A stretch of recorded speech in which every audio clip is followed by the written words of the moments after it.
Sa disparition reste un mystère. Depuis le 16 décembre dernier, Delphine Jubilard reste introuvable. Alors que l'enquête se poursuit, il y a une habitante qui a été particulièrement touchée par cette affaire. Selon les informations de la Dépêche publiée ce mardi 2 mars, Stéphanie Bessière, une habitante de Gaillac et mère de 2 enfants, a souhaité entamer des recherches de son côté. Une initiative personnelle qu'elle n'hésite pas à partager sur un groupe Facebook intitulé Delphine Jubilard Affaire énigmatique. La raison de cette décision? Ça s'est passé avant les fêtes, j'ai pensé à ces petits, je trouve ça très dur, a-t-elle d'abord expliqué. Le 28 février dernier, elle a donc décidé d'informer les utilisateurs de cette page qu'une randonnée était prévue. Aujourd'hui, randonnée prévue à Bellegarde-Marsal le long du Tarn. Évidemment dans le but de trouver des indices pour Delphine. Toujours dans l'espoir de retrouver sa trace en pensant fort à ses petits. Gardons espoir, a-t-elle écrit.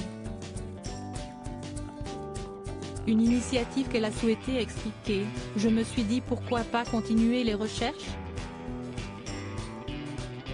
J'ai mis marché, donc j'ai voulu joindre l'utile à l'agréable, confie-t-elle. Afin de trouver le moindre indice pouvant indiquer où se trouve Delphine Jubilard ou ce qui lui est arrivé, Stéphanie Bessière marche dans des zones inexplorées et proches de Cagnac-les-Mines dont par exemple Puy-Douzon, la Bastide de Gabos, Gaillac et Bellegarde-Marsal.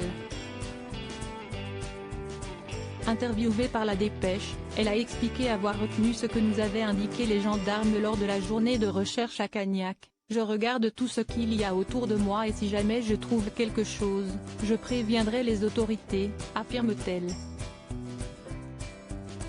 Afin de s'assurer d'être dans la légalité, elle a toutefois souhaité informer la gendarmerie de cette initiative, je leur ai demandé si je devais signaler ces marches.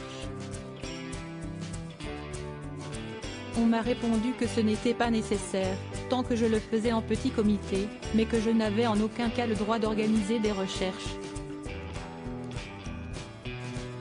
Pour celle-ci, la mère de famille fait donc appel aux utilisateurs du groupe en déclarant « Si certains sont intéressés pour me rejoindre, si est avec plaisir. Plus on est nombreux, plus on a de chances de la retrouver. » Consciente que ces recherches sont importantes, elle n'hésite pas à réitérer l'opération en affirmant que dimanche prochain, une nouvelle randonnée aura lieu et qu'elle espère qu'ils seront 4 ou 5. Ce serait bien, conclut-elle. On est dans la TNT depuis le 16 décembre dernier, les proches de l'infirmière de 33 ans vivent un calvaire. Ils attendent le moindre indice ou signe de vie qui leur permettrait d'en découvrir plus sur la mystérieuse disparition de Delphine Jubilard. Interviewé par Planet.fr, l'avocat de Cédric Jubilard, M. Jean-Baptiste Allary, a fait une révélation étonnante. On est dans la TNT comme tout le monde et on n'a pas d'informations.